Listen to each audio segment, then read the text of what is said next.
Chamat Karsandu reporting for ESPN here in London, England, standing alongside Darren Till, who takes on Jorge Masvidal on March 16th at the O2 Arena. Darren, there's so much to talk to you about.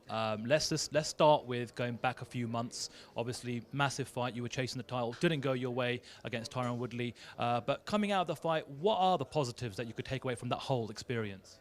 I feel like I matured as a fighter. You know, everything was going my way. You know, home events, beating all these top guys, and then, you know, you fight a guy like Woodley, and Woodley's had a lot of criticism, but at the end of the day, he is what he is, and he's a terrific fighter. And I can't really stand here and say anything more than he beat me fair and square. And after the fight, was I upset? Yeah, I'm still upset. It's like a thorn inside me that, and you know, I'm probably never going to take out, and I have to deal with that. I have to live with that.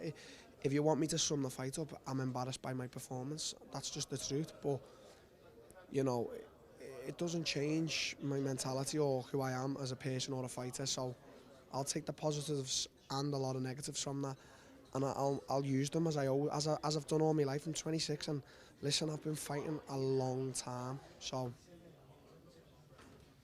in the interim, before this fight was announced, you know, a lot of personal things have changed in life. You got another member of the family and a new addition. What was that like for you? I don't care. Honestly, my firstborn was unbelievable, but the secondborn was even crazier because I knew what to expect. But like, it's mad because when I had my firstborn, I was chasing a lot of things in Brazil, and I wanted to get where I wanted to get. Now I'm in a more comfortable position, whereas when I had my firstborn, I couldn't really afford, like, you know, nappies or milk.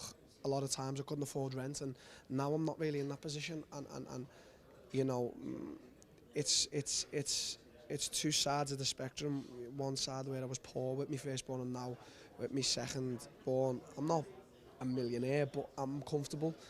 I just love getting home from the gym of a night, to be honest with you, and just cuddling her. She's like a cuddly teddy bear. She's gorgeous. She's my daughter, and her mother does literally everything for her. You know, it's unbelievable being a father.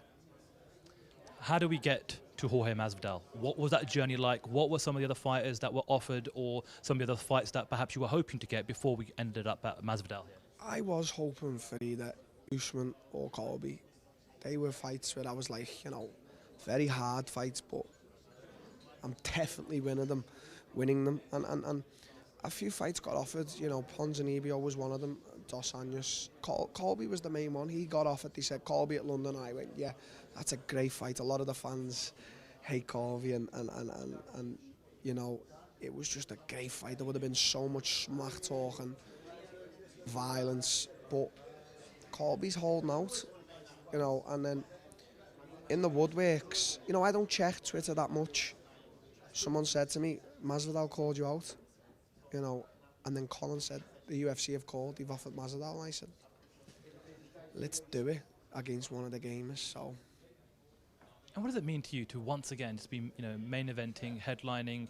You know, it's in your country, it's London, it's not Liverpool this time, but you know, Michael Bisping carried the heavy water for many, many years, and it feels like that the UFC have pinpointed as you are that man. You are representing the UK, and if they're going to bring a card here, they want Darren Till to headline it. Well, that was the truth as well. The O2, they weren't going to give the UFC the event unless I was main event. That's the truth. And that's not me being cocky. That's what I've worked for and achieved, and it's overwhelming for me to be in my fourth main event. You know, just thinking back to Cowboy and how many people counted me out and said, oh, he's just young, you know, he's this, he's that. Cowboy, you know, and Cowboy in his interviews was like, let's see if he can handle it. And I went out there and just absolutely pasted him. And then I went out there and showed me fight IQ against Wonderboy, and then obviously, you know, the Woodley fight. But, you know, four main events already, and you know, one of the biggest MMA stars in Europe. You know, all these records and these things I'm doing, I'm just so proud of myself because I've got here with hard work. There was nothing else. There was no bullshit. It was honest, hard work, and a lot of people helped along the way, and I'm appreciative of those people. You had a chance to face off with Jorge Masvidal for the very first time at the press conference earlier today. Sizing him up, what kind of read did you get from him there? No bullshit. I'm going to start calling this fight the no bullshit fight. And my reasons for that are because there's no smack talk, there's no mind games, There's no disrespecting. It's just me and him wanting to fight the fuck out of each other on the 16th of March. And then after it, mate, truth be told, it's all peace and love. I hope he goes back to his family with full health, and I go back to mine with full health. But right now, we're going to go for it on the 16th. We are going to go for it. I'm going to tell you now, I am going for it. I am going for everything. During the press conference, however, there was a lot of back and forth between you and Leon Edwards. He called you out after he won in London last year. It's a fight that he's been chasing for a long time. What did you make of Leon Edwards today? He's obsessed. He's obsessed with me now. I can't really hate on a guy for chasing the fight, can I? But don't sit there and think that I'm scared of you, because I ain't scared of no man. If there was one guy I would be scared of in the welterweight division, it would probably be Damian Maia, because he's a fucking beast. His ground game's slick, I'm a fan. But don't sit there and think I'm scared. Chase the fight, but be real and know that the fight will happen one day, and your time will come to prove that I'm not and you're better. So, as I say, mate, I'm a realist, and I'm not going to sit there and say you're scared of me or whatever. Just don't sit there and be convincing yourself that I'm not accepting fights against you or nothing. It's just your time's going to come, but it's not your time right now. Do you think that if he beats Nelson and you beat Masvidal, that the two of you could almost have the Battle of Britain and force the UFC's hand and bring a second card to the UK later on this year? It's in Liverpool. It's got to be in Liverpool. Oh, come on. Nobody's going to Birmingham.